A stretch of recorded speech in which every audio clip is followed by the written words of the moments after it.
नमस्कार साथियों। इस वीडियो के अंदर हम भूगोल के अंदर प्रयोग होने वाली महत्वपूर्ण शब्दावलियों को सीखेंगे।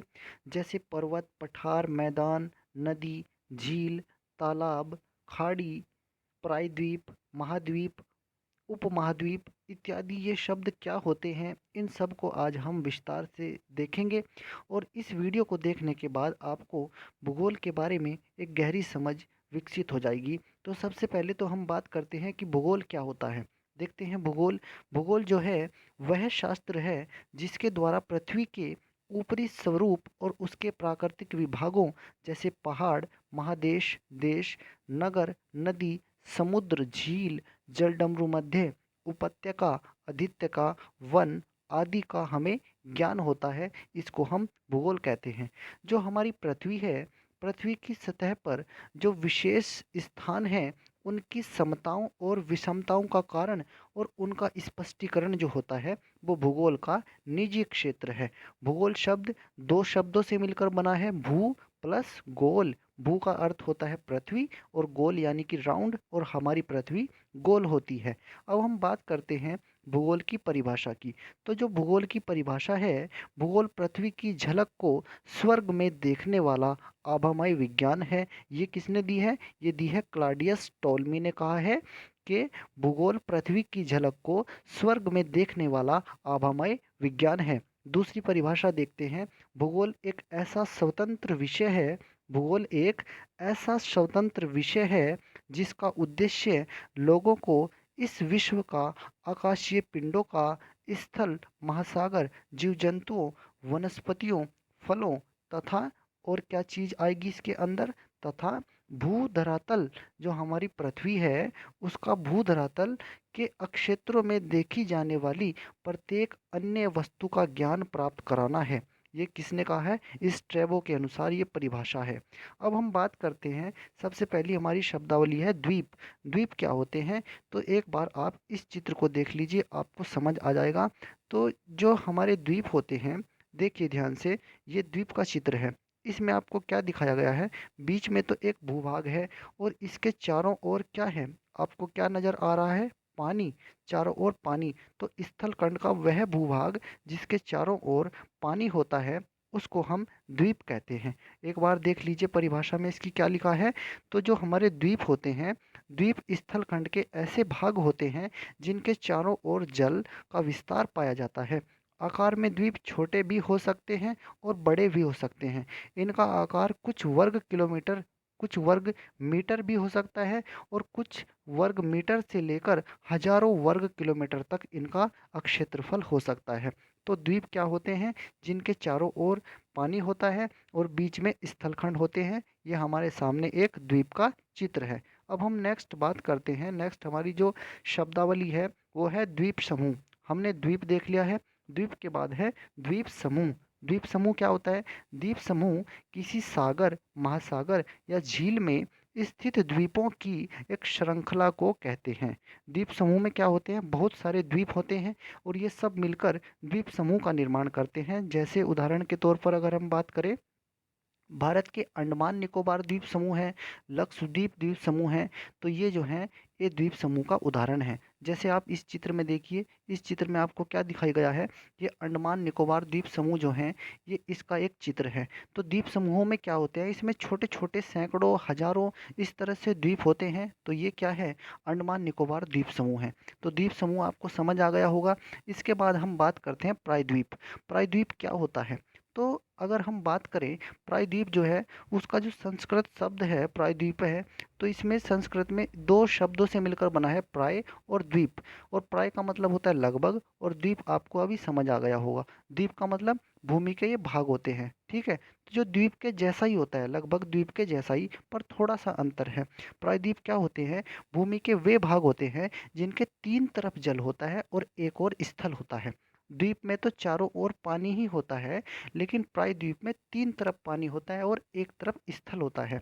अब आपको हम प्रायद्वीप का चित्र दिखाते हैं। जैसे आप इस चित्र में देखिए, इसमें ये आपको क्या दिखाई दे रहा है? इसमें तीन तरफ तो आपको पानी दिखाई दे रहा है और एक तरफ ये यहाँ पर स्थल खंड दिखाई दे रहा है छोटा सा। ये स्थल है, तीन तरफ पानी और एक तरफ स्थल है। तो इसको हम बोलते हैं प्रायद्वीप। और द्वीप हमने अभी क्या देखा, जिसके चारों ओर पानी हो वो द्वीप है। अब आप इस चित्र को देखिए, ये भी भारत का जो है प्रायद्वीपीय हिस्सा है। जो हमारा दक्षिण भारत का हिस्सा है वो प्रायद्वीपीय भारत कहलाता है। तो ये हमारा भारतीय प्रायद्वीप है। अब हम बात करते हैं प्रायद्वीप के बाद महाद्वीप की। महाद्वीप क्या होते हैं, तो देखते हैं महाद्वीप क्या होते हैं। महाद्वीप एक विस्तृत जमीन का फैलाव है जो पृथ्वी पर समुद्र से अलग दिखाई देते हैं। महाद्वीप को व्यक्त करने के लिए कोई स्पष्ट मापदंड नहीं है। कोई स्पष्ट मापदंड इसको व्यक्त करने के लिए नहीं है। अलग अलग सभ्यताओं और वैज्ञानिकों ने महाद्वीप की अलग अलग परिभाषाएं दी हैं, पर आम राय यह है कि एक महाद्वीप धरती पर बहुत बड़ा और विस्तृत अक्षेत्र होता है जिसकी सीमाएं स्पष्ट पहचानी जा सके। पृथ्वी के जो 7 सबसे बड़े ठोस सतह के टुकड़े हैं उन्हें महाद्वीप कहा गया है, और उन्हें अलग अलग नाम भी दिए गए हैं। जैसे अगर हम बात करें, हमारी जो पृथ्वी है इस पर जो सबसे बड़े ठोस सतह के टुकड़े हैं उसमें मुख्य रूप से 7 महाद्वीप पहचाने गए हैं। और ये 7 महाद्वीप इस प्रकार हैं: एशिया, अफ्रीका, उत्तरी अमेरिका, दक्षिण अमेरिका, अंटार्कटिका, यूरोप और ऑस्ट्रेलिया। ये हमारी पृथ्वी पर 7 महाद्वीप पाए जाते हैं। अब आप इस चित्र को देखिए, इस चित्र में आपको 7 महाद्वीप दिखाए गए हैं। ये Asia, Europe, Africa, south America, north America और ऑस्ट्रेलिया, और ये अंटार्कटिका। यहाँ पर जो सबसे नीचे है ये अंटार्कटिका महाद्वीप है। तो इस तरह से हमारी पृथ्वी पर 7 महाद्वीप हैं, यानी कि स्थलखंड के बहुत बड़े विस्तृत टुकड़े होते हैं। अब हम बात करते हैं उपमहाद्वीप की। महाद्वीप के बाद हम बात करते हैं उपमहाद्वीप। जो उपमहाद्वीप होते हैं ये एक महाद्वीप के भीतर एक बड़े अपेक्षाकृत घना भूभाग होता है। ये एक महाद्वीप के अंदर ही होता है। अगर हम बात करें शाब्दिक रूप से, तो जो उपमहाद्वीप होता है, उपमहाद्वीप क्या होता है, इसको जो है महाद्वीप के बाकी हिस्सों से एक निश्चित भौगोलिक या राजनीतिक स्वतंत्रता होती है। और जो वाक्यांश उपमहाद्वीप यूज होता है आमतौर पर यह भारतीय उपमहाद्वीप को ही संदर्भित करता है। और इस भारतीय उपमहाद्वीप में जो देश शामिल हैं जिनमें है भारत पाकिस्तान, बांग्लादेश, नेपाल, भूटान, मालदीव, श्रीलंका इसमें शामिल है। कभी कभी हम अफगानिस्तान को भी इसमें शामिल कर लेते हैं। अब भारतीय उपमहाद्वीप कैसा है, अब आप इसको देखिए। ये है उपमहाद्वीप जिसमें जो है हमारे पड़ोसी देश भी दिखाए गए हैं। चीन भारतीय उपमहाद्वीप में शामिल नहीं है। अब हम बात करते हैं भारतीय उपमहाद्वीप के बाद झील। झील क्या होती है, झील आपने अक्सर ये शब्द जरूर सुना होगा। तो पहले तो आप चित्र देखिए, इस चित्र को आप ध्यान से देखिए। इस चित्र में आपको क्या दिखाई गया है, इसके बीच में पानी है और इसके चारों ओर भूमि है। देखिए ध्यान से, चारों ओर आपको भूमि नजर आ रही है लेकिन बीच में क्या है, पानी। अब हम देखते हैं इस झील की परिभाषा, किसको कहते हैं झील। तो झील जो होता है जल का वह स्थिर भाग है जो चारों तरफ से स्थल खंडों से घिरा होता है। झील की दूसरी विशेषता उसका स्थायित्व है। सामान्य रूप से झील भूतल के वे विस्तृत गड्ढे हैं जिनमें जल भरा होता है। ये भूतल के विस्तृत गड्ढे होते हैं जिनमें जल भरा होता है। झीलों का जल प्रायः स्थिर होता है। झीलों की एक महत्वपूर्ण विशेषता उनका खारापन होता है, लेकिन कुछ झीलें ऐसी भी होती हैं जिनका पानी मीठा होता है। मीठे पानी की झीलें भी होती हैं और खारे पानी की झीलें भी होती हैं, पर आमतौर पर जो झीलें होती हैं वो खारे पानी की ही होती हैं। झीलें भूपटल के किसी भी भाग पर हो सकती हैं। ये उच्च पर्वतों पर भी हो सकती हैं, पठारों पर भी मिल सकती हैं, मैदानों पर भी मिलती हैं। और इतना ही नहीं, ये समुद्रों के नीचे भी मिलती है। समुद्रों का जो तल होता है, समुद्र तल होता है, सागर तल होता है, उसके नीचे भी झीलें पाई जाती हैं। तो झीलें हमें पृथ्वी पर कहीं पर भी मिल सकती है। ये चित्र है, इस चित्र में आपको क्या दिखाया गया है, ये झील का चित्र है।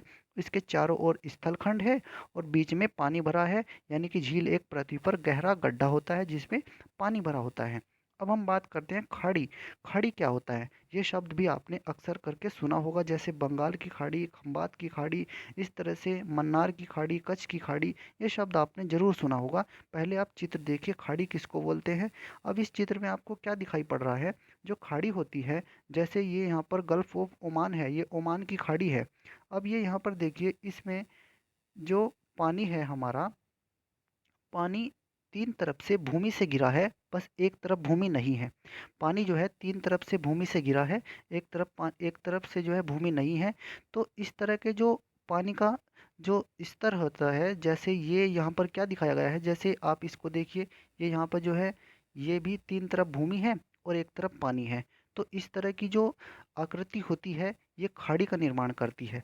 अब देखते हैं खाड़ी होती क्या है, इसकी क्या परिभाषा है, किसको कहते हैं खाड़ी। खाड़ी समुद्री पानी के ऐसे जलाशय को कहते हैं जो किसी और से सागर या महासागर से तो जुड़ी हों, लेकिन जिसके इर्द गिर्द काफी हद तक धरती का घेरा हो। यानी कि एक तरफ से तो ये समुद्र से जुड़ी रहती हैं और बाकी इसके इर्द गिर्द जो है भूमि का घेरा रहता है। ध्यान दें कि समुद्री तट में छोटे से मोड़ को यह दर्जा नहीं दिया जा सकता और केवल महत्वपूर्ण अक्षेत्रफल वाले जलाशयों को ही खाड़ी कहा जाता है, खाड़ी उनको बुलाया जाता है। जैसे जैसे गुजरात से लगी है खंबात की खाड़ी, जो तीन ओर से तो धरती से घिरी हुई है, ठीक है, और एक तरफ से ये अरब सागर का ही हिस्सा है। आप एक बार फिर से चित्र को देखिए, चित्र में आपको और अच्छे से समझ में आएगा। जैसे आप यहाँ पर देखिए, ये क्या है, यहाँ पर गल्फ ऑफ खंबात, ये खंबात की खाड़ी है। अब खंबात की खाड़ी में इसके तीन तरफ तो स्थल है, तीन तरफ तो भूमि है, भूमि से घिरा हुआ पानी है तीन तरफ से, लेकिन एक तरफ से ये अरब सागर से जुड़ी हुई है। तो ऐसी संरचना क्या कहलाती है, हमारी खाड़ी कहलाती है। खाड़ी के बाद हम बात करते हैं पठार की। पठार जो होते हैं, पठार आप ऐसे समझ लीजिए जैसे ये मैदान है और मैदान से ऊपर उठा हुआ हिस्सा जो ऊपर से समतल सपाट होता है, वो पठार कहलाता है। ये पठार है और ये जो है यहाँ पर मैदान है। तो जो पठार होते हैं वे ऊपर से समतल सपाट होते हैं, जिनके ऊपर दुनिया को बसाया जा सकता है, शहर नगर सब कुछ इनके ऊपर बसता है। तो अब देखते हैं पठार होते क्या हैं। भूमि पर मिलने वाले द्वितीय श्रेणी के स्थल रूपों में पठार अत्यधिक महत्वपूर्ण है और संपूर्ण जो हमारी पृथ्वी का धरातल है, उसके लगभग 33% भाग पर इनका विस्तार पाया जाता है। अथवा धरातल का विशिष्ट स्थल रूप जो अपने आसपास की जमीन से पर्याप्त ऊंचा होता है। एक बार फिर से क्या लिखा है, धरातल का विशिष्ट स्थल रूप जो अपने आसपास की जमीन से पर्याप्त ऊंचा होता है और जिसका ऊपरी भाग चौड़ा और सपाट हो, उसको पठार कहते हैं। पठार अभी हमने आपको बताया, एक आप मेज जैसे समझ सकते हैं। तो मेज का जो ऊपरी हिस्सा है, ये पठार है और ये नीचे मैदान है, अपने आसपास के जो स्थल है उससे ऊपर उठा हुआ है ये। आगे अगर हम बात करें तो सागर तल से इनकी ऊंचाई 600 मीटर तक होती है, लेकिन केवल ऊंचाई के आधार पर ही पठारों का वर्गीकरण नहीं किया जा सकता है। आप एक बार इस चित्र को देखिए, पठार में जैसे आपको दक्कन का पठार, जैसे दक्कन, जैसे ये दक्षिण भारत है, तो जो दक्कन का पठार है, ये हिस्सा यहाँ पर ऊंचा उठा हुआ है और इधर साइड में यहाँ पर गहराई है, बाकी ये हिस्सा ऊंचा उठा हुआ है। तो जो इस तरह की आकृति का निर्माण होता है उसको पठार कहते हैं। आपको समझ आ गया होगा। इसके बाद हम बात करते हैं पर्वत की। पर्वत क्या होते हैं? तो पर्वत या पहाड़ पृथ्वी की भूसतह पर प्राकृतिक रूप से ऊंचा उठा हुआ हिस्सा होता है जो ज़्यादातर आकस्मिक तरीके से उभरा होता है और पहाड़ी से बड़ा होता है। पर्वत ज़्यादातर एक लगातार समूह में होते हैं। आगे हम बात करते हैं, जो हमारे पर्वत हैं, ये अपने निकटवर्ती अक्षेत्रों की तुलना में 1000 मीटर से अधिक ऊंचे, ऐसे भाग जिनका ढाल तीव्र होता है और शिखर जो इनका होता है वो संकुचित होता है, उनको पर्वत कहते हैं। एक बार फिर से देखिए, अपने निकटवर्ती अक्षेत्रों की तुलना में 1000 मीटर से अधिक ऊंचे ऐसे भाग जिनका ढाल तीव्र और शिखर जो उनका होता है वो संकुचित होता है, उनको पर्वत कहते हैं। अब हम बात करते हैं पर्वत के बाद, ये एक आप चित्र भी देख लीजिए, जैसे हिमालय पर्वत है। अगर हम अलग अलग से बात करें तो जैसे इस चित्र में आपको क्या दिखाया गया है, ये पर्वत का एक चित्र है। इस चित्र में आपको पर्वत दिखाया गया है। अब आप आगे देखिए, पर्वतमाला या फिर पर्वत श्रृंखला, ये किसको कहते हैं? जो हमने अभी पर्वत देखा है, जब बहुत सारे पर्वत आपस में सट जाते हैं, सटे रहते हैं, तो इनको ही हम पर्वतमाला या फिर पर्वत श्रृंखला कहते हैं। एक एक अगर इस तरह से आप चित्र देखिए, ये हमने वैसे ही आपको समझाने के लिए बनाया है। इसमें मान लीजिए बहुत सारे पर्वत हमने जो बना दिए हैं, तो ये पर्वत आपस में जो मिले हैं, ये पूरी की पूरी क्या कहलाएगी, एक पर्वत श्रृंखला कहलाएगी। अब आप यहाँ पर देखिए, एक पर्वतमाला या पर्वत श्रृंखला पहाड़ों की एक श्रृंखला होती है जहाँ एक पर्वत दूसरे से सटा रहता है और इन पर्वतों को कोई दर्रा या घाटी ही एक दूसरे पर्वत से अलग करती है। यह आवश्यक नहीं है कि एक ही पर्वत श्रृंखला के भीतर आने वाले हर पर्वत का भूविज्ञान यानी कि संगठन उसका एक समान हो। ऐसा भी हो सकता है उस पर्वत श्रृंखला में कोई पर्वत ज्वालामुखी पर्वत हो सकता है, कोई वलित पर्वत हो सकता है, किसी भी तरह की उनकी संरचना हो सकती है। अक्सर ऐसा ही होता है और एक ही श्रृंखला में पृथक उत्पत्ति के पर्वत हो सकते हैं। जैसे जैसे ज्वालामुखी भी हो सकता है, प्रोत्थान पर्वत भी हो सकते हैं, वलित पर्वत भी हो सकते हैं। ये उसी पर्वत श्रृंखला में हो सकते हैं जो वस्तुतः अलग-अलग चट्टान से बने होते हैं। अगर हम बात करें हिमालय पर्वत की, तो हिमालय पर्वत श्रृंखला में पृथ्वी की सतह पर स्थित दुनिया के कुछ सर्वोच्च पर्वत शामिल हैं और जिसमें से उच्चतम माउंट एवरेस्ट है। और इसी तरह से अगर हम बात करें एंडीज एंडीज पर्वत श्रेणी है, जो पर्वत श्रृंखला है, इस एंडीज में जो एंडीज है ये पृथ्वी की सतह पर विश्व की सबसे लंबी पर्वत श्रृंखला है। सबसे लंबी पर्वत श्रृंखला वास्तव में मध्याह्न अटलांटिक पर्वत श्रेणी है, जिसका फैलाव अटलांटिक महासागर के तल पर बीच में है। आर्कटिक कोर्डिलेरा विश्व के सबसे उत्तर में स्थित पर्वतमाला है, जिसके पूर्वी उत्तरी अमेरिका के कुछ ऊंचे पर्वत समाहित हैं। जिसमें जिसमें पूर्वी उत्तरी अमेरिका के कुछ ऊंचे पर्वत समाहित हैं। तो ये होती हैं पर्वत श्रृंखलाएं। पर्वत श्रृंखलाएं आपको समझ आया होगा, पर्वत श्रेणी।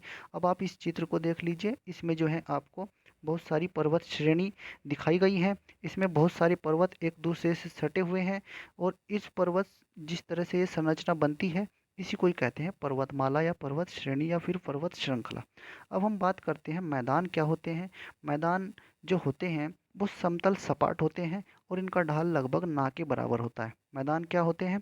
मैदान 500 फीट से कम ऊंचाई वाले भूपृष्ठ के समतल भाग को कहा जाता है। मैदानों में ढाल प्रायः बिल्कुल नहीं होता है और इस प्रकार के क्षेत्रों में आकर नदियों के प्रवाह में भी कमी आ जाती है। धरातल पर मिलने वाले अपेक्षाकृत समतल और निम्न भूभाग को मैदान कहा जाता है और इनका ढाल एकदम न्यून होता है, एकदम ना के बराबर इनका ढाल होता है। तो साथियों, इस वीडियो में हमने भूगोल की कुछ महत्वपूर्ण शब्दावलियों को पढ़ा है। अगर आपको ये वीडियो अच्छा लगा है, आपको वीडियो पसंद आया है, तो कृपया करके इस वीडियो को लाइक कीजिए, शेयर कीजिए और हमारे चैनल को सब्सक्राइब कीजिए। धन्यवाद साथियों।